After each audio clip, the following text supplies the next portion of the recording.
Bonjour à tous, bienvenue à cette conférence sur la cuisine, bienvenue au Salon de la Maison avec notre partenaire Maison Créative.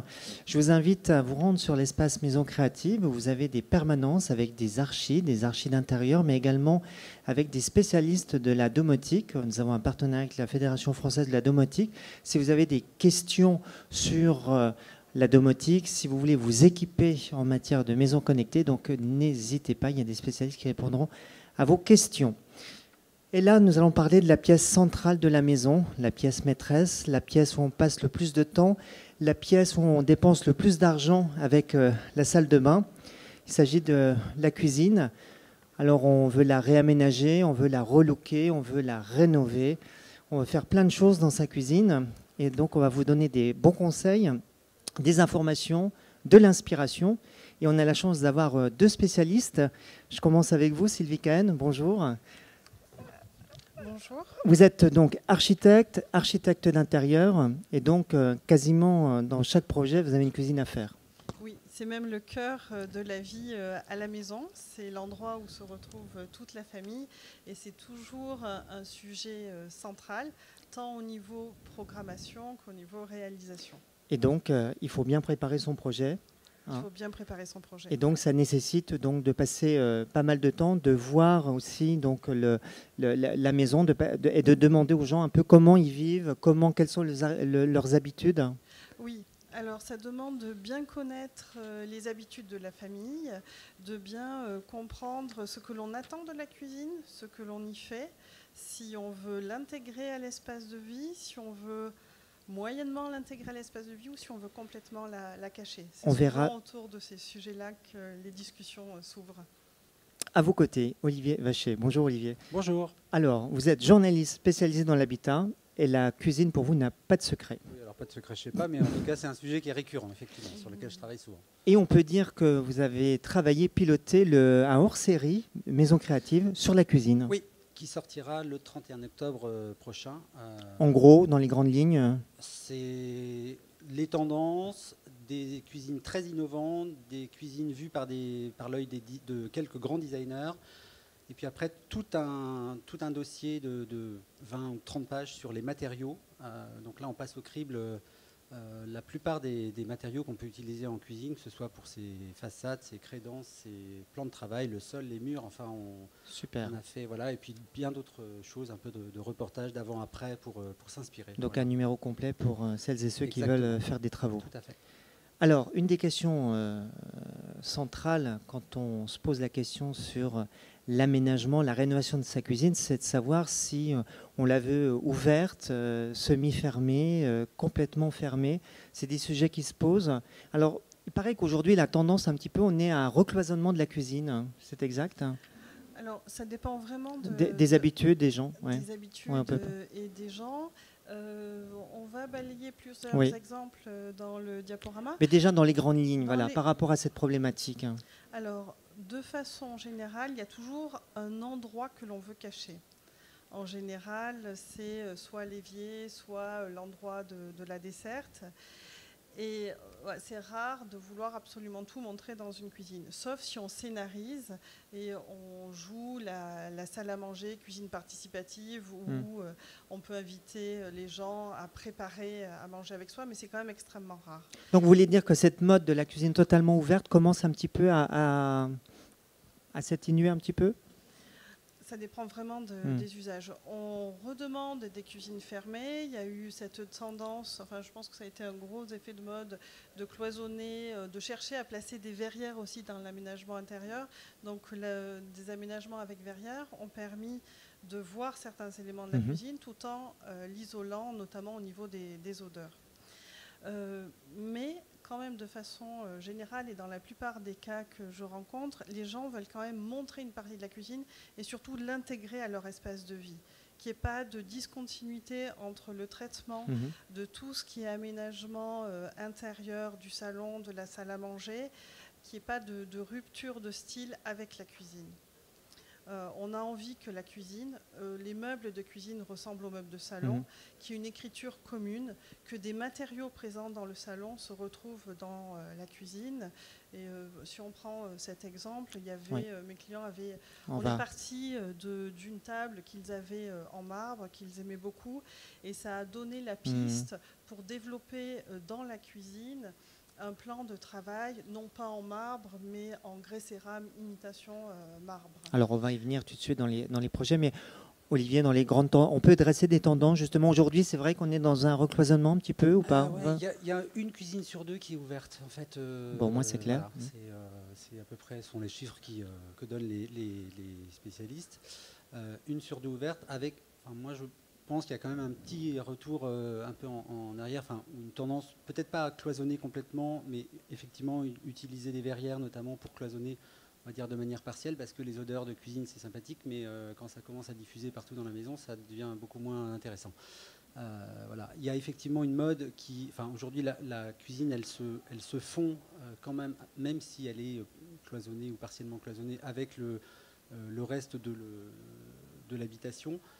On voit de plus en plus de cuisinistes qui proposent des meubles qui ressemblent à ceux du salon ou de la salle à manger. On voit arriver ou revenir plutôt des vaisseliers, donc des espaces, pas non plus des façades totalement fermées, mais des façades ouvertes ou vitrées, des jeux de niche, etc., qui rappellent les bibliothèques. Enfin, il y a vraiment comme ça une espèce de territoire de la cuisine qui s'efface un petit peu, enfin, en tout cas qui est beaucoup moins marqué qu'elle a pu l'être.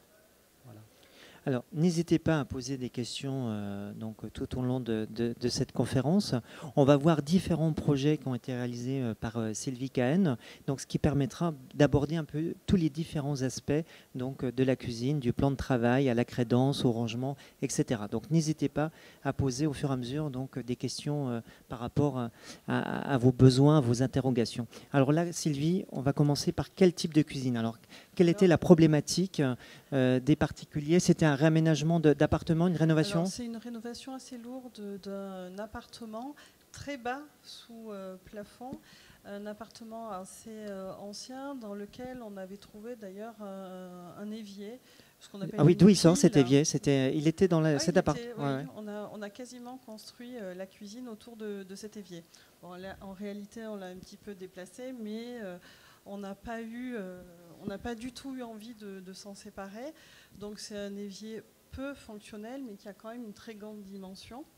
On l'a gardé.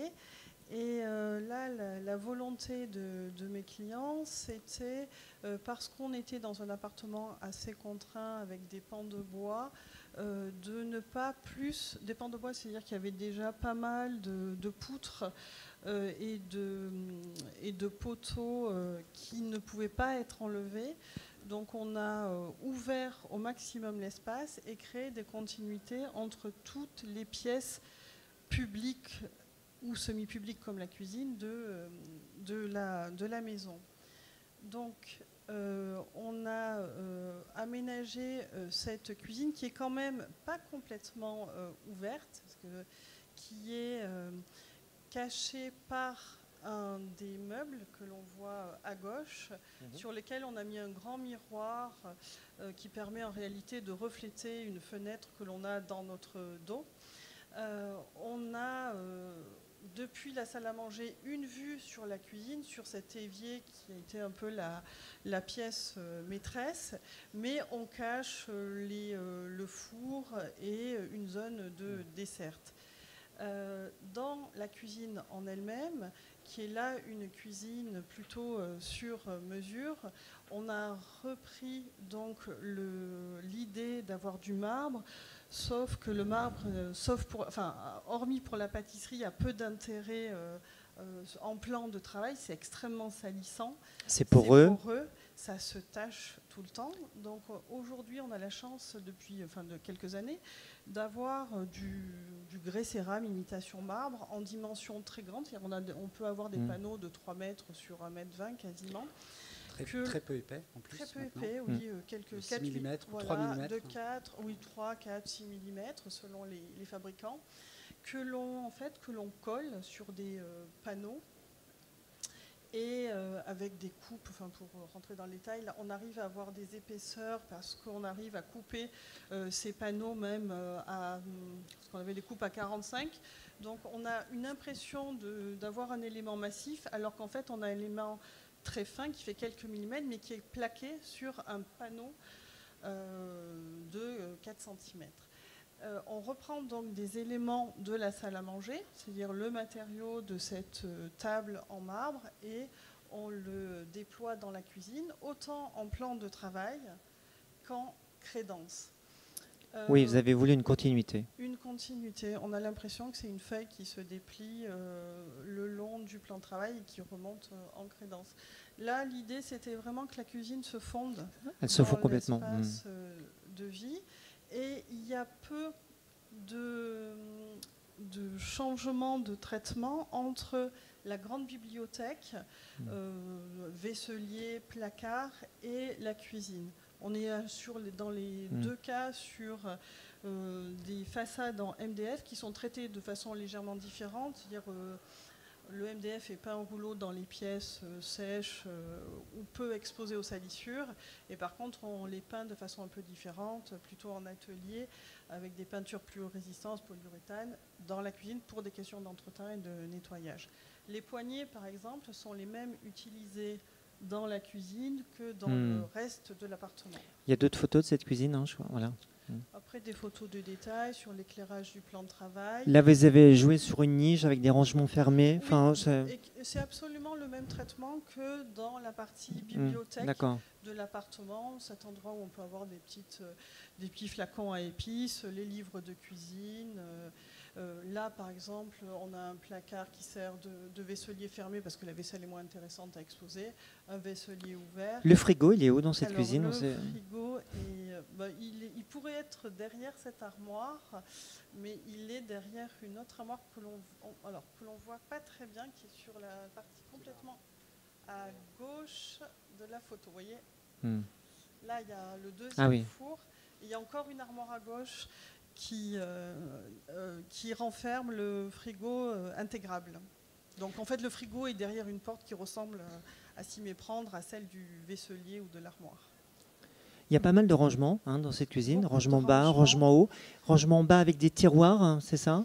Alors des rangements bas avec et des tiroirs. Pas que, mais pas que. Alors quasiment, puisque cette partie qui semble où il n'y a pas de tiroir, c'est parce qu'il y a le lave-vaisselle. Donc tous les rangements sont plutôt à base de tiroirs, parce qu'il y a énormément de portes ailleurs, ce qui permet, dans une profondeur de 60, de pouvoir avoir accès aux éléments qui sont rangés dans le fond, et d'avoir 2 rangées d'ustensiles ou de casseroles. Voilà, bon après, on avait prévu sous l'évier un bel emplacement pour le tri sélectif. Alors, voilà, on prévoit des choses et puis après finalement nos clients vivent différemment. Donc il y a un petit mange assis, pardon, une petite place solo pour le petit déjeuner, puis finalement ça leur a pas convenu, donc ils ont mis leur poubelle à cet emplacement et rajouté un petit guéridon pour les petits déjeuners. Très bien. Voilà, c'est la limite aussi de tout ce qui est programmation. On a l'impression on programme et on dessine et on réalise un maximum de choses prévues à l'avance et puis après les gens vivent, quoi.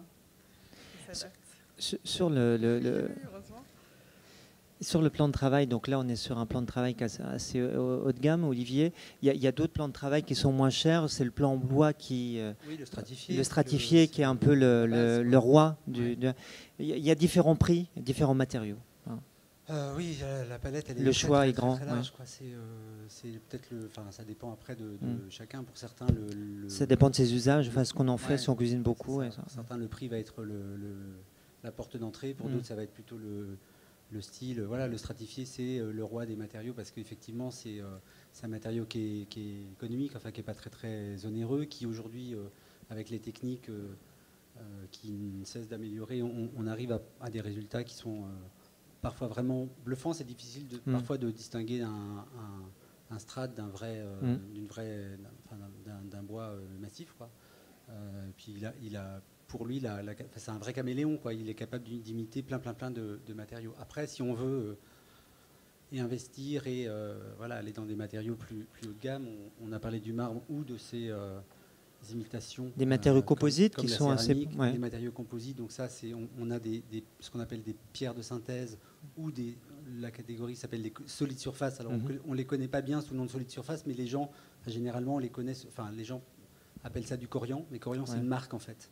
Corian, c'est un exemple des solides surface. Il y en a beaucoup, beaucoup. Chaque fabricant a son solide surface. C'est des pierres. Enfin, c'est une résine de synthèse. Enfin, c'est un matériau reconstitué, à partir de quartz, etc. Enfin, de différents liants qui ont des propriétés hyper intéressantes parce que ça se coule, ça permet de faire des remontées, par exemple, de crédence en une seule. Enfin, plan de travail et remontée d'une seule traite sans joint. Ça permet de faire des éviers intégrés dans le plan de travail. Donc ça donne pas mal de possibilités. Après, on peut aller vers du métal, donc l'inox, qui est le matériau un peu roi dans la cuisine.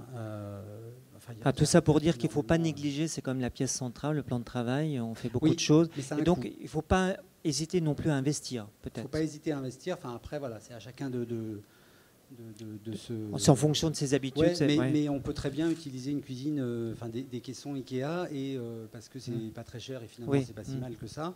Enfin, c'est même très bien. Et se dire, mais je mets un peu le paquet, si je puis dire, sur le plan de travail parce que je veux quelque chose d'un peu plus cossu. Je ne sais pas ce que vous en pensez. Oui, absolument. Et d'autant plus qu'on peut tout à fait utiliser des caissons préfabriqués.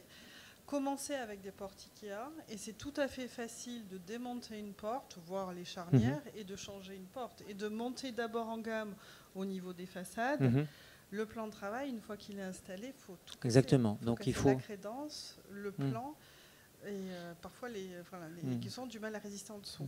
Donc dans l'ordre d'investissement, mieux vaut commencer par ce qui est pérenne et ce qu'on aura du mal à démonter. Il y a une question. Oui, madame. Oui, bonjour. Est-ce que vous pouvez donner un ordre de prix pour le grès imitation en marbre et où en général est-ce qu'on peut le trouver? Idem pour le bois stratifié, l'ordre de prix et en général où peut-on en trouver? Merci. Alors, ça va de quoi pour ce genre de plan de travail, donc imitation marbre, il faut compter 600 € du mètre linéaire. Donc c'est un vrai budget. C'est du sur-mesure, c'est-à-dire que le marbrier vient, prend ses cotes et fabrique en atelier et vient faire la pose du plan de travail.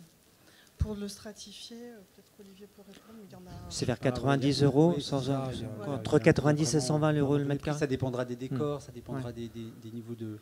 Mais le stratifié, c'est le moins cher. Voilà, c'est ce qu'on peut dire. Mais après, voilà, c'est ça à partir de 100, même pas entre 90 à peu près, 80-90. Moins que ça. Après, les solides surfaces, par exemple, ce que j'expliquais, ou les pierres de synthèse, là, on va démarrer à 200-300 € le mètre carré, et après, on peut être à 500, 600. Enfin, c'est un vrai investissement. Tout dépend si vous cuisinez beaucoup ou pas. Voilà. Bah oui, ça, c'est peut-être ce qu'on aurait... Enfin, peut-être qu'il aurait fallu qu'on démarre par ça, mais la cuisine et le choix de sa cuisine, ça dépend surtout de l'usage qu'on en a, quoi. Donc si on cuisine beaucoup, peut-être ça vaut le coup d'investir et dans des matériaux et dans de l'électroménager, mais on en parlera sans doute, qui tiennent un peu la route, quoi. Si on fait ça une fois de temps en temps, d'où l'importance, justement, quand on fait appel à un architecte d'intérieur, de bien définir ses usages, ce qu'on disait tout à l'heure, savoir si on passe beaucoup de temps dans sa cuisine, si on est plusieurs à cuisiner, si on cuisine des produits de saison ou si on achète des surgelés, quoi. Ça change tout, en fait. On continue on a pas mal de photos. Alors. Oui, donc ça c'était un détail que l'on a déjà vu.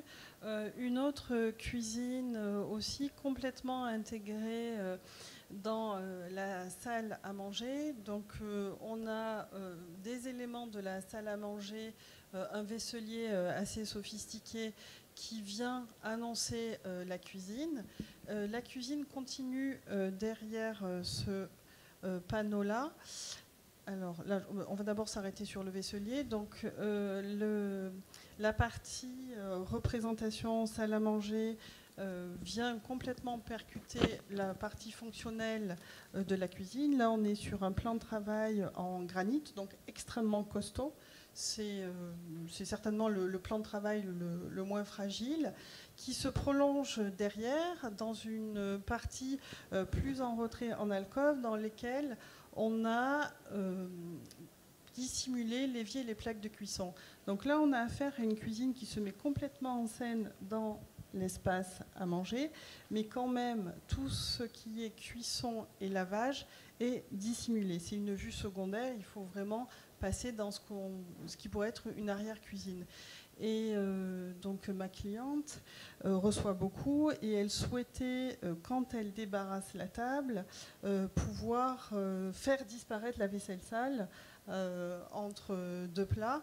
Et alors elle m'a demandé, on a créé ça ensemble, des étagères à vaisselle sale. Donc c'est des étagères qui sont traitées... C'est pas banal. qui sont traités carrelés, donc avec. Alors là, par contre, le plan de travail est en granit parce que elle voulait quelque chose d'extrêmement. Ils cuisinent pas mal, quoi. Énormément, énormément. Et toutes les étagères et le revêtement de sol, c'est exactement le même matériau. Alors au sol, dans une épaisseur un peu plus conséquente, c'est le même matériau que je vous ai présenté dans le premier projet, c'est-à-dire c'est du grès cérame imitation marbre. Donc c'est très costaud et on a carrelé ces étagères avec ce grès cérame. Donc elle disparaît avec des assiettes sales et elle réapparaît sans que le plan de travail visible depuis la salle à manger ne soit encombré. Avec des grands tiroirs comme rangement. Les grands tiroirs, là, tous les tiroirs font 80 cm. Alors, la largeur des tiroirs, ça dépend. Ça dépend beaucoup de ce que les gens ont l'habitude ou ont envie de faire. Alors plus c'est grand, plus c'est lourd. Donc quand on est sur des grandes largeurs, il faut vraiment avoir des coulisses de très bonne qualité. Il faut commencer à être dans des caissons et des cuisines de bonne gamme. Si on est sur des cuisines de moyenne, des caissons et des meubles de moyenne gamme, je conseille des éléments plus petits. Voilà. 2,60 pour 2,60. Voilà, pour 120, pour avoir du 80-120, il faut commencer à avoir des caissons en mélamine un peu épais, des bonnes coulisses, etc.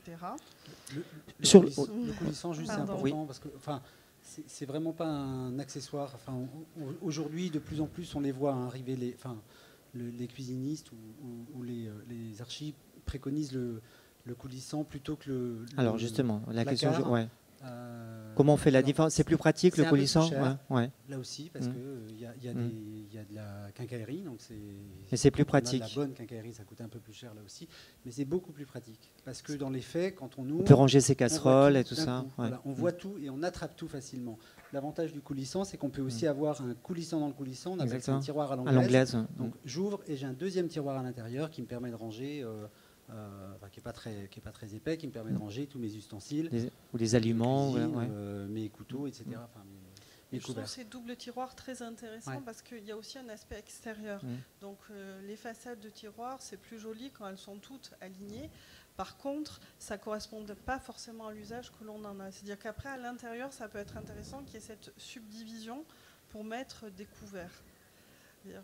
De l'extérieur, c'est toujours plus joli quand tout paraît à peu près grand et aligné, mais on ne peut pas imposer non plus de perdre la moitié de la place si on a des couverts à ranger. Donc ce double tiroir, c'est... Donc ça, c'est un aspect à ne pas négliger, le rangement, bien savoir ce qu'on doit ranger, ce qu'on a à ranger. Et l'aspect aussi esthétique des façades. Alors, on parlait d'esthétique, un mot sur la couleur. Là, tout à l'heure, la première cuisine, elle était blanche, celle-ci, elle est grise. La première n'était pas blanche. Enfin, elle était quoi? Alors, blanc cassé? Blanc subtil. Blanc subtil, d'accord. Non, c'est des couleurs Far One Ball en fait qu'on a à la fois appliquées sur les murs, sur le mobilier et sur les façades de cuisine. Donc après c'est le piège des photos, tout paraît un peu blanc, mais c'est pas blanc du tout. Celle-là ne l'est pas. Et là c'est gris. C'est gris. J'espère que ça se voit. Olivier, sur les couleurs aujourd'hui les plus sollicitées, c'est quoi? C'est le blanc, le blanc. 80% des cuisines vendues sont en blanc, même si tous les cuisinistes vous proposent 1500 couleurs. On revient sur... on ne prend pas de risque. C'est un peu quand plus on monte en gamme et plus on aura une palette de couleurs invraisemblables, 1500, 1600 couleurs, je pense que ça sert absolument à personne, mais bon, ça fait bien de proposer ça. Dans les faits, c'est 80% des gens le gris prennent du blanc. Alors, le blanc, on ne prend pas de risque. Le gris, on est un peu dans la tendance. Il suffit de voir tout ce qui se fait en termes de relooking. On tombe souvent dans les palettes de gris ou les fameux grèges qui sont cette espèce de couleur un peu intermédiaire, bizarre, enfin voilà, un peu ficelle, voilà, mais qui sont, enfin que je critique pas du tout, hein, mais voilà, qui sont des couleurs. En fait, l'idée c'est de pas une cuisine, ça se change en moyenne tous les 23 ans. Donc, bah oui. Ouais, en tout cas en France, c'est 17 ans en Allemagne, mais c'est 23 ans chez nous. Donc si j'ai du jaune pétant pendant 23 ans, j'ai peut-être un petit peu de risque de me lasser. Après, ce qu'on peut dire par rapport à les couleurs, c'est qu'aujourd'hui, les fabricants de peinture proposent des peintures un peu multi-supports pour rénover et repeindre les façades. Ça, oui, donc c'est une solution aussi qu'on peut... Voilà. Oui, tout à fait. Il y a des peintures aujourd'hui adaptées à tous les supports, exactement. et qui peuvent... Donc ça, c'est une solution pour éviter d'avoir la même couleur pendant 23 ans. À moindre coût. Il y a le noir aussi qui revient un peu en force. Le noir est très... Enfin, où vraiment les anthracites très, très, très profonds, ou les verts... le vert en cuisine là, est en train d'arriver là, depuis quelques années. On a eu la vague du bleu, notre période bleue comme Picasso. Maintenant, on est un peu plus dans les verts. Il y a toujours cette tendance. Il y a eu les cuisines rouges pendant quelques années, où en fait les cuisinistes ont lancé ces cuisines, enfin cette couleur uniquement pour attirer l'œil du consommateur. Et puis, un coup de chance pour eux, en tout cas, il se trouve que ça a fonctionné et ils ont vendu beaucoup de cuisine rouge. Aujourd'hui, ils déclinent des palettes qui sont ce qu'on appelle tangerine. Enfin, c'est des couleurs un peu mandarines, enfin dans ces teintes un peu comme ça, moins péchues que le rouge. On a la palette des jaunes, ça reste enfin, jaune orangé, voilà. Mais le noir, pour en revenir à ta question, le noir est une tendance forte, et surtout avec l'arrivée, la déclinaison des teintes mates, parce qu'on parle de couleur, mais il faut aussi parler des finitions. Exactement. On a été beaucoup dans le brillant pendant de nombreuses années, et aujourd'hui on est passé au satiné, qui est un peu moins... Comment l'expliquer ? Il n'y a pas d'explication. C'est la tendance. La cuisine, elle suit les tendances du meuble et de la maison. Hein, donc le mat, ça a un côté un peu plus, je sais pas, classieux peut-être. Je sais pas si c'est le bon mot, mais enfin vous, Sylvie. Moi, je préconise pas mal des teintes mates. Alors, on appelle finition velours pour les murs, c'est-à-dire que c'est la couleur la plus mate, mais qui se lessive pour des questions bien sûr d'entretien, mais le mat est extrêmement reposant, alors que le brillant va être très stimulant selon l'éclairage, voire peut refléter des choses. C'est moins reposant pour l'œil.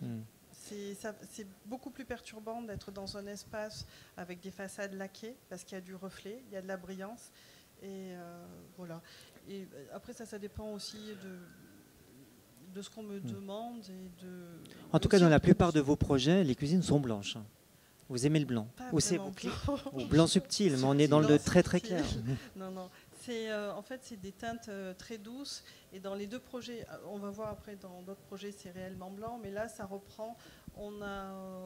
Là, les façades sont en verre laqué. J'essaie d'avoir une vision un peu globale de l'espace.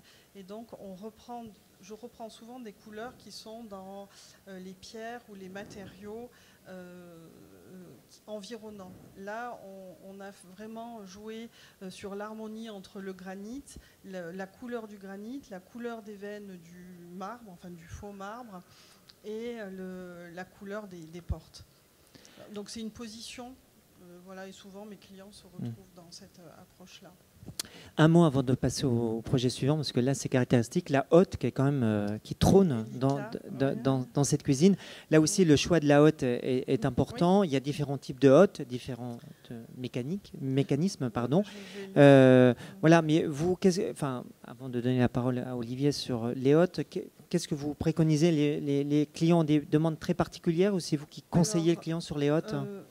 Par rapport au type d'extraction, je conseille, tant qu'on peut le faire, d'avoir une extraction naturelle, pas être dans un système de recyclage.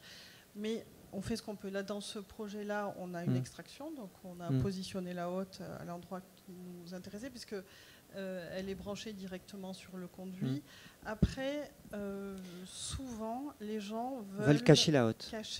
Alors que là, elle peut être décorative aussi. Et là, elle peut être décorative. C'est vraiment on en a fait presque le 5e tableau de la composition. Oui. Voilà. On a vraiment surjoué le côté objet. Et je préfère soit surjouer le côté objet, c'est-à-dire c'est un bel objet et on l'expose comme on exposerait un cadre, une sculpture, un trophée, ou alors je la fais disparaître. J'aime pas trop mélanger, j'interromps rarement des meubles hauts de cuisine pour mettre en avant la hotte. C'est-à-dire où elle est montrée, où elle est cachée. Olivier, sur la hotte, là aussi, il ne faut pas trop lésiner, il faut quand même un équipement assez solide, car on l'utilise quand même pas mal. Oui. Donc voilà. Oui, la hotte, ça a l'air de rien, mais c'est hyper important, surtout dans les cuisines ouvertes. Voilà. Alors l'inconvénient de la hotte, c'est que c'est bruyant, mais ça, on n'y peut pas grand-chose. Et les fabricants font des efforts pour réduire le bruit avec des moteurs inverteurs, enfin des choses comme ça. Mais voilà. Donc l'idée, c'est que donc il y a effectivement les hottes à recyclage ou aspirantes, enfin celles qui sont reliées à l'extraction, voilà. À recyclage, c'est les filtrantes. Enfin, donc ça, on recycle l'air à travers un système de filtres pour les odeurs, etc. Mais c'est important d'investir dans une hotte si on ne veut pas baigner dans les odeurs de friture ou autre.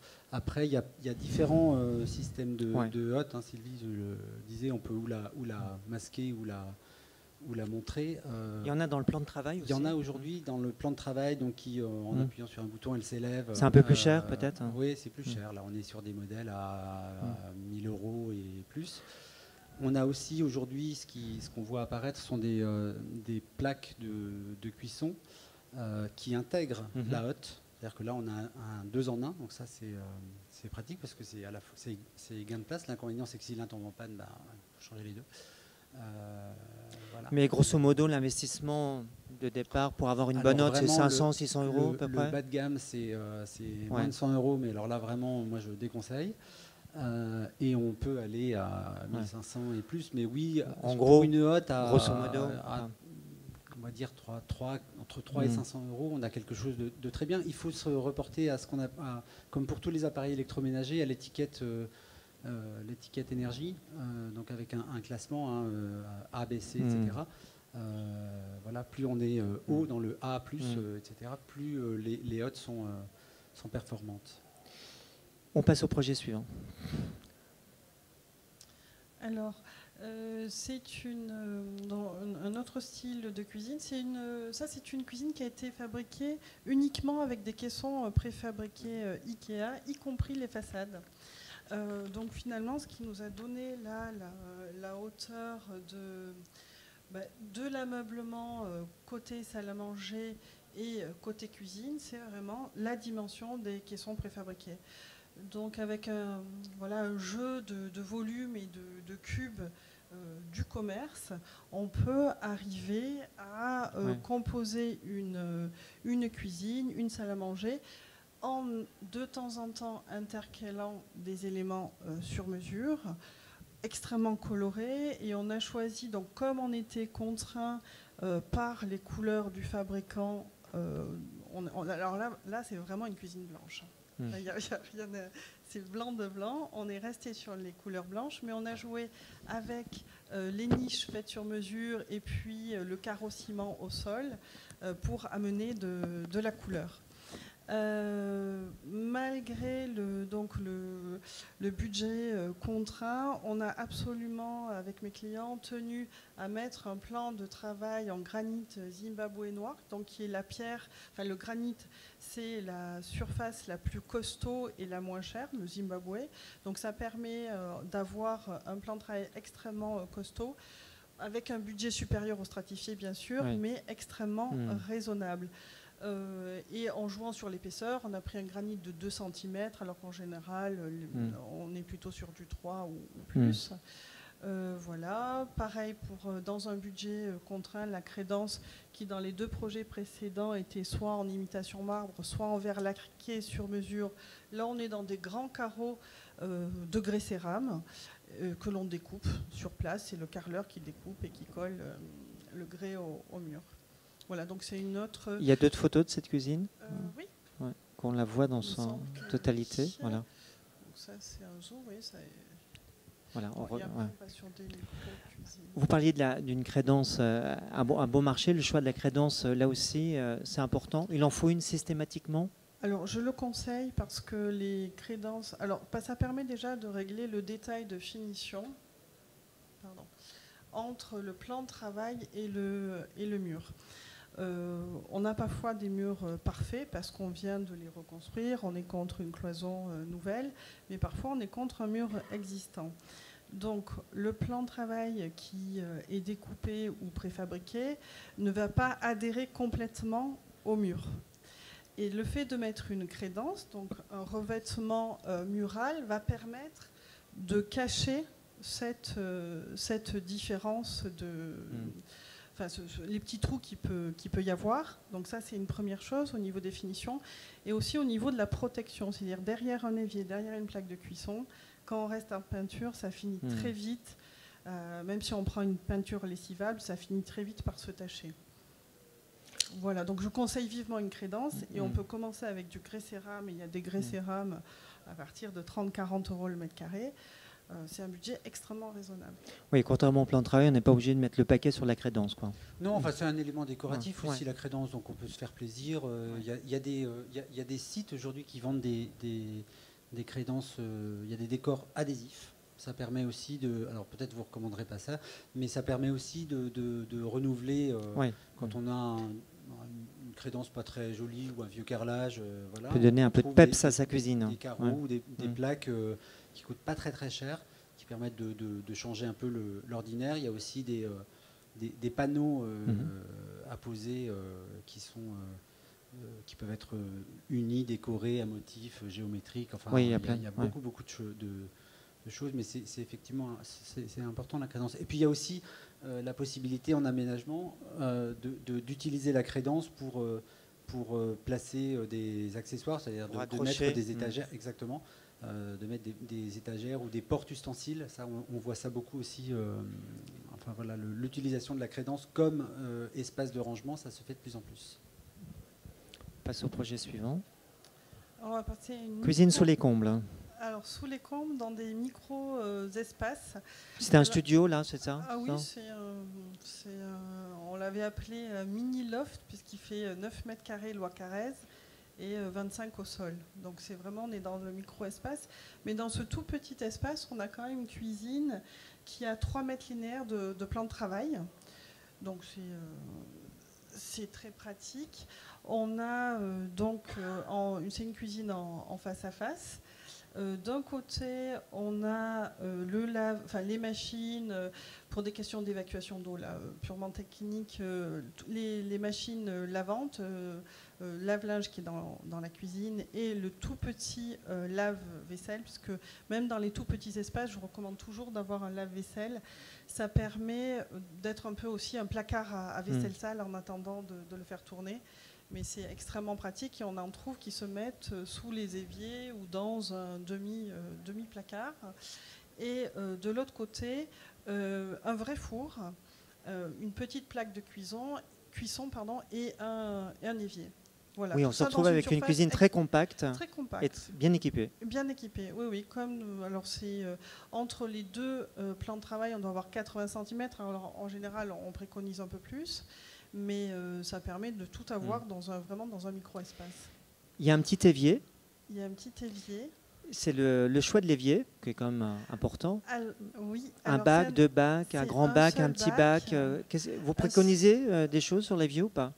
Alors, je préconise... Non, ça dépend vraiment de l'usage qu'on fait. Là aussi, oui. Moi, je n'ai pas d'avis a priori. En tout cas, mieux vaut avoir un seul bac le plus grand possible que un tout moyen et un tout petit. Tout dépend aux cuisines, ça peut être pratique quand même, deux bacs, non? Oui, Enfin, Oui, moi, je mais trouve ce que qu'il y c'est a, pratique. Qu'aujourd'hui, en fait, si vous, alors c'est vous qui avez raison. Si les gens demandent d'avoir de bac, il n'y a pas de discussion. Après, je trouve que parfois dans un grand évier, on peut rajouter tout un tas d'accessoires, c'est-à-dire des bacs amovibles, des égouttoirs, des planches à découper. Il y a des accessoires. Si on a une grande casserole ou à rincer, on y arrive quand même. Alors que quand on a un moyen et un petit, il y a des choses qu'on n'arrive plus à laver. Voilà, donc, mais c'est plutôt ce que j'ai remarqué, mais j'ai vraiment pas d'avis. Oui, Olivier, il y a tout dans les éviers aussi, en termes de pareil. matériaux, de formes. De... Ouais. Alors l'entre-deux, c'est le bac et demi. C'est ce qui marche le plus, c'est ça? C'est pas ce qui marche le plus, mais c'est assez pratique. C'est pratique, ça permet effectivement d'accompagner d'accessoires, de planches, de divers éléments, de petits trucs, de petits égouttoirs. Enfin voilà.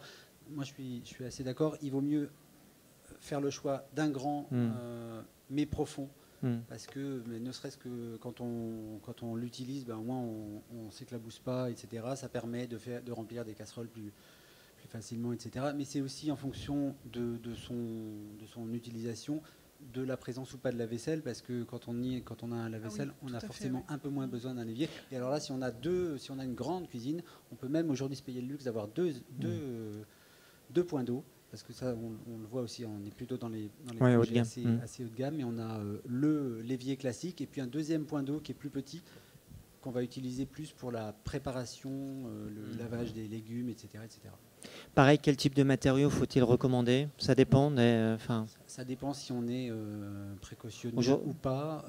Ça dépend c'est une question de style. C'est quoi l'inox? C'est l'inox qui se vend le plus, non? Est très souvent utilisé ou préconisé par les cuisinistes.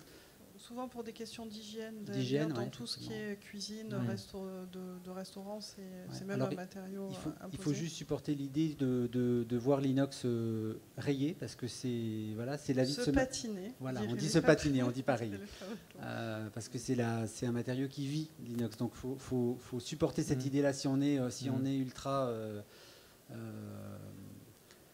pointu sur ce chose. Il vaut mieux passer un évier en céramique ou les fameux éviers en composite que j'évoquais tout à l'heure. Là d'ailleurs c'est un plan de travail en Silestone et avec un évier intégré, et l'égouttoir est formé dans le plan de travail.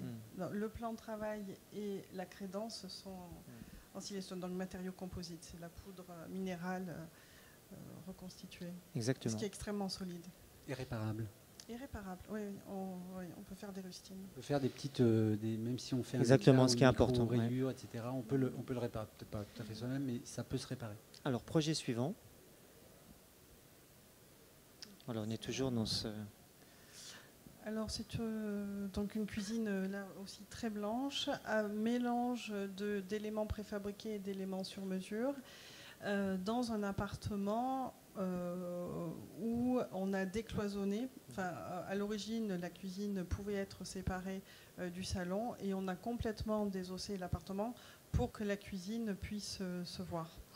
Avec au premier plan pas vraiment un îlot, mais parce qu'on ne peut pas circuler autour à cause des poteaux bois, mais un élément plus haut qui permet de cacher une partie de l'aménagement dans le fond. Alors, ce que souhaitait ma cliente, c'est qu'on ait une écriture homogène tout le long de ce grand mur du fond, et on a une partie cuisine et une partie bureau. Donc en fait, il y a un bureau dans la cuisine, et en vis-à-vis, un élément un peu plus haut qui permet de faire quand même une séparation et de cacher la cave à vin. Voilà. Donc ça fait un séparatif. Très bien. On passe au projet suivant. Donc là, on est dans une très grande cuisine qui permet d'avoir un îlot central, ce qui est rarement le cas finalement. On en parle beaucoup là aussi, on en voit beaucoup dans les magazines, mais finalement, on n'investit pas beaucoup dans ces îlots centraux. Il faut déjà de la place. Il faut beaucoup de place. Il faut pouvoir 15 mètres carrés minimum, à peu près. Oui, il faut quand même une bonne... minimum. C'est 15 mètres carrés, mais c'est surtout l'espace de circulation Voilà, autour exactement. de l'îlot qui importe. En fait, tout le monde rêve d'un îlot, mais peu d'entre nous en ont. Puis ça coûte cher aussi. Bah oui. quand même. Enfin, Ça peut être un investissement. Enfin, Ça coûtera cher un îlot si vous devez. Tout dépend des si travaux, Vous voulez ouais. installer un évier ou une. si on met les, ou les une réseaux. plaque de cuisson, mm. parce qu'effectivement, les réseaux, ça doit passer par en dessous. Mais pour reprendre la circulation, c'est à minima 1 mètre Voilà. tout autour de. Ça, c'est important, ouais. l'îlot. Donc, Ouais. le truc facile à recommander à celles et ceux qui ont envie d'un îlot, c'est de le matérialiser, si c'est possible. Au sol, vous prenez du scotch et vous matérialisez votre Ouais. îlot. Et là, vous voyez tout de suite La si ça rentre circulation, pas. mm. Voilà. Il faut le matérialiser, faut matérialiser son volume, mais il faut aussi l'imaginer porte ouverte. Et quand on est un îlot, c'est sympa quand on peut travailler quand on peut travailler à plusieurs autour. C'est-à-dire que la personne qui est en train de préparer tout ce qui est sur le plan de cuisson doit pouvoir travailler en même temps que celle qui est proche de l'évier. Donc il faut que chacun puisse travailler en dos à dos et pouvoir ouvrir ses propres placards. Donc ça demande, moi je préconise facilement 120 minimum Oui, oui. quand on est face à des portes ou des tiroirs qui s'ouvrent. Après, sur les zones latérales où il n'y a pas de tiroir qui s'ouvre, uniquement les portes du vaisselier, on peut réduire à 100, comme le disait Olivier. Parfait. C'est 1,20 m en général entre eux, parce que c'est Oui, ça, c'est des c'est le dimensions. débattement Mm. des portes en fait. C'est 80 hein, quand on ouvre un. Même si on met des tiroirs, c'est pareil. Bah oui, enfin un tiroir c'est peut-être un peu moins, mais en tout cas. Mais il faut pas 80 lésiner sur la. devant un placard ou un électroménager. C'est pareil. D'accord. Projet suivant. Alors là, c'est le dernier petit projet, un tout petit projet où une cuisine est séparée visuellement. C'est un petit studio de 20 mètres carrés et la cuisine est séparée tout en étant ouverte. Donc c'est une micro-cuisine. Elle est cachée par le grand meuble du salon. Et donc il y a 5 éléments bas. Et on a quand même souhaité caser un petit lave-vaisselle, toujours pareil, pour ne pas encombrer le plan de travail de tout ce qui est vaisselle sale. Donc Oui, c'est très compact, bien rangé, beaucoup de rangement. Avec un plan de travail stratifié. En bois. Donc, non, je crois que c'est du lamellé-collé là. D'accord. Donc c'est un plan de travail en bois, tout petit. Et avec quand même un four, une hotte, un réfrigérateur, un congélateur, un lave-vaisselle, un évier et puis des petites plaques. Oui, une cuisine optimisée, quoi. Oui, voilà, une cuisine de bateau là. D'accord. Très bien. Projet suivant. Alors une cuisine pour une étudiante. Pareil, un mixte d'éléments préfabriqués. Ça, c'est une des cuisines les meilleurs marchés. Donc, éléments préfabriqués. Là, on est dans du stratifié blanc. Et pour le plan de travail, un plan de travail à carreler.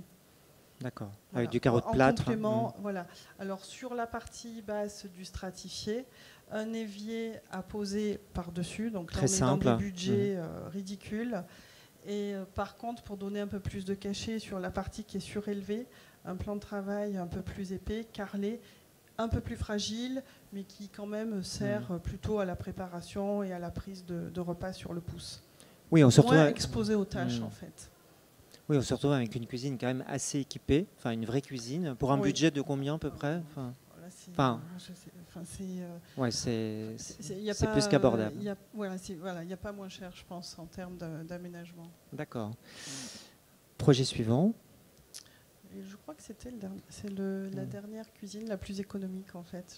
Voilà, alors, dans les différents projets, on a vu l'éclairage. L'aspect de l'éclairage est quand même important, entre éclairer les zones de travail, l'éclairage indirect. Là aussi, il faut pas c'est une question importante, en tout cas. Alors, à ne pas négliger. L'éclairage général, la cuisine est une pièce à vivre, donc il y a l'éclairage général. On préconise souvent des spots. Moi, j'aime bien les spots encastrés quand on ne voit pas la source lumineuse. Donc, on a l'impression que c'est le faux plafond qui est percé. Donc, ça, c'est un éclairage général. Et après, il faut surtout bien éclairer les plans de travail. Donc, en général, on pose soit des réglettes, soit des rubans LED sous le plan de travail, en cachant toujours la source par un petit bandeau.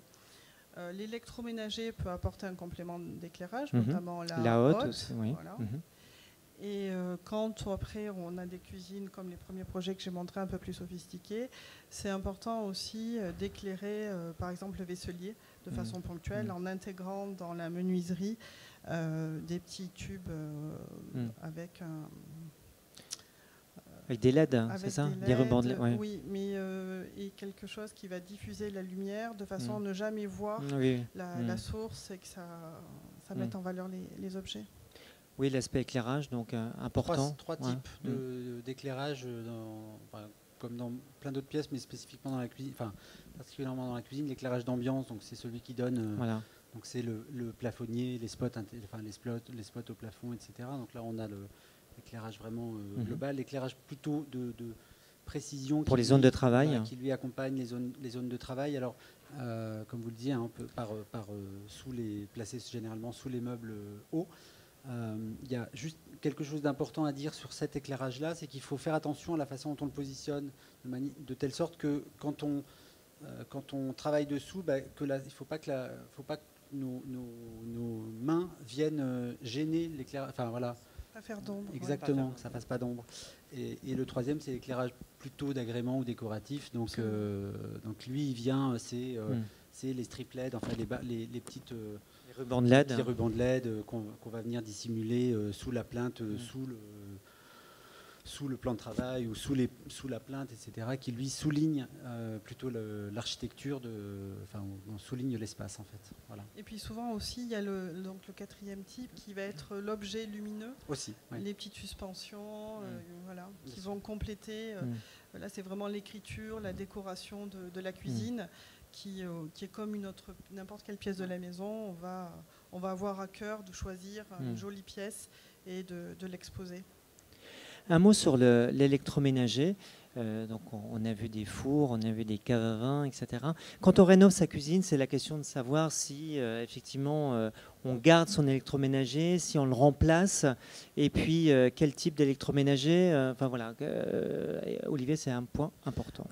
C'est même un point hyper important. C'est une grosse part du montant, enfin de la facture globale d'une cuisine. Alors quand on rénove, souvent on part d'un existant, donc ça peut être une façon de réduire un petit peu le coût du départ, c'est-à-dire de conserver ce qui peut être conservé, je sais pas, un four par exemple, parce que c'est une dimension généralement standard, quitte à le changer par la suite, ou le réfrigérateur, parce que ça va être un modèle qui n'est pas intégré dans une colonne et qu'on changera plus tard. Après, là, c'est comme pour tous les éléments qui composent la cuisine. Il y a vraiment toutes les gammes de prix. Ce qui est notable simplement, c'est qu'aujourd'hui, puisque la cuisine elle est ouverte, de plus en plus, on l'a dit tout à l'heure, ou en tout cas on montre l'électroménager, les fabricants, eux, ils ont fini par comprendre la chose et ils font des efforts pour dans les finitions, pour proposer des appareils encastrés qui proposent une ligne complète, c'est-à-dire qu'on va évidemment le four, mais va être associé à la cave à vin ou à la cafetière intégrée, enfin pas la cafetière, mais la machine à café, pardon, mais dans une ligne qui va être la même partout pour donner une unité en fait à l'ensemble. Mais là aussi, on est sur toutes les gammes de prix. Souvent, on fait un effort sur les poignées, c'est-à-dire les poignées de cuisine, on va vraiment tout coordonner, choisir de l'inox brossé, par exemple. Et l'électroménager, s'il n'est pas assorti, on va tout à coup avoir énormément, ça va être énormément présent, tout ce qui est poignées, boutons. Et c'est vrai que maintenant, les fabricants homogénéisent leur gamme, ce qui permet de se caler sur cette gamme-là pour choisir les poignées et vraiment bien compléter l'ensemble. Oui, ils suivent aussi la tendance. Il y a des fabricants qui proposent aujourd'hui du noir mat, comme on l'a vu, Oui. enfin comme les façades ou les plans de travail, ou de l'inox évidemment, du cuivré, parce que le cuivre aujourd'hui, il se diffuse partout dans la maison en termes de déco, et on le retrouve aussi aujourd'hui pour souligner une poignée de fours, enfin de portes de fours, etc. Donc c'est amusant de voir que les fabricants se mettent aussi à suivre les tendances décoratives. Dans un de vos projets, on a vu des caves à vin aussi, enfin une cave à vin. La cave à vin qui fait son entrée de plus en plus dans la cuisine. On en parle de plus en plus. C'est un Oui, équipement, de plus en plus que souvent, vous... oui, les gens ont envie d'avoir le vin à portée de main. Et puis c'est aussi une façon d'animer une soirée, de choisir une bouteille avec ses amis, de l'ouvrir. C'est très apprécié. Et moi, je sais pas, j'insistais un peu pour qu'on les cache, mais non, c'est vraiment un élément d'électroménager que les gens refusent de cacher. C'est pas moche. Ouais. Non, c'est vraiment un élément qui est intéressant de montrer. Oui, c'est une tendance, Olivier. Oui, c'est quelque chose qui prend de l'ampleur, et d'autant plus que maintenant on a des modèles qui permettent de garder 6 bouteilles. Donc c'est vraiment une petite colonne, ça s'intègre hyper facilement, jusqu'au cave à vin qui ressemble au frigo, quoi. Enfin, voilà, donc là aussi, palette de prix ultra large, mais ou cave de service ou cave de conservation, parfois les deux. Tout dépend ce qu'on veut faire de son vin. Voilà, si on a envie de le faire mûrir, ou si on a envie de le boire rapidement, dissimulé ou pas, avec porte vitrée ou porte pleine. Il y a aussi là, ou habillage avec une façade, comme une façade pour n'importe quel autre placard de cuisine. Il y a aussi cette possibilité-là. Est-ce qu'il y a des questions sur tous les aspects qui ont été présentés? J'ai l'impression qu'on n'a pas vraiment vu de frigo dans les projets. Donc, est-ce que vous les cachez? Pourtant, ils étaient là. Ils étaient là. Ils sont cachés. Ils sont tous cachés. D'accord. Donc, Oui, en général, on souhaite le. D'accord. Et dernière question, vous avez parlé de plans de travail en granit qui étaient plus costauds. Donc, qu'est-ce que ces personnes font? Enfin, je veux dire, quel est l'intérêt vraiment d'avoir un plan très costaud? Voilà. Alors, le granit résiste au chaud. C'est-à-dire que vous pouvez poser une casserole avec de l'eau en ébullition sur le plan. Ça résiste à la chaleur. C'est inattaquable. Vous pouvez couper vos légumes directement sur... Bon, c'est pas forcément agréable, mais enfin, vous ne pouvez pas rayer le granit. Dans un usage normal, voilà.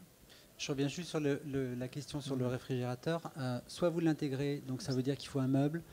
Un meuble, c'est des centaines d'euros supplémentaires, plus le prix du réfrigérateur, parce qu'il doit être intégrable. Donc souvent, celui que vous avez chez vous, s'il n'était pas intégrable, il va falloir le changer. Donc c'est double coût, versus le frigo que vous n'intégrez pas, qui lui peut être très déco. Il y a aujourd'hui une marque comme Bosch, par exemple, qui propose un modèle qui s'appelle VarioStyle, si je ne me trompe pas. Je ne vais pas faire de publicité pour Bosch, il faut que je cite d'autres marques pour faire on n'est pas en radio. Donc on a le droit. Où ils proposent, je crois, une vingtaine de couleurs de façade interchangeables. C'est des panneaux, vous les prenez, vous les enlevez, vous les remettez, et vous changez la couleur de votre réfrigérateur. Vraiment, le réfrigérateur aujourd'hui, ça fait partie de ce que je disais sur l'électroménager. Les fabricants, ils font vraiment des gros efforts. Aujourd'hui, on a de l'inox mat, noir. C'est ultra joli, enfin voilà, et c'est pas un surcoût démentiel. Une dernière question. Écoutez, j'espère qu'on était... Oui, madame. Ouais. Bonjour tout le monde. C'est dans un petit appartement, donc on a une fenêtre dans la cuisine et on voudrait que le plan de travail passe par cette fenêtre. Cette fenêtre il y a une partie qui est fermée. Non, comment on appelle ça? Oui, qui est fixe, et puis qui ouvre à partir de 1,50 m. Donc comment faire pour ne pas changer de fenêtre, et comment cacher une fenêtre sans que ça se voit trop à l'extérieur? Alors, en effet, il ne faut pas que ça se voit à l'extérieur. Elle est à 50 cm du sol, donc le plan... C'est dans quel type d'immeuble, haussmannien. Écoutez, ce que je vous propose, c'est de poursuivre l'échange, parce que là, on arrive à la fin de cette conférence. Il y en a une autre. Voilà. En tout cas, merci beaucoup de votre attention. J'espère qu'on a été le plus complet possible. Merci beaucoup Sylvie, merci beaucoup Olivier Merci pour à vous. toutes Merci ces à vous. informations. Je vous invite à vous rendre sur l'espace Maison Créative, donc pour les permanences Archi, Maison Connectée.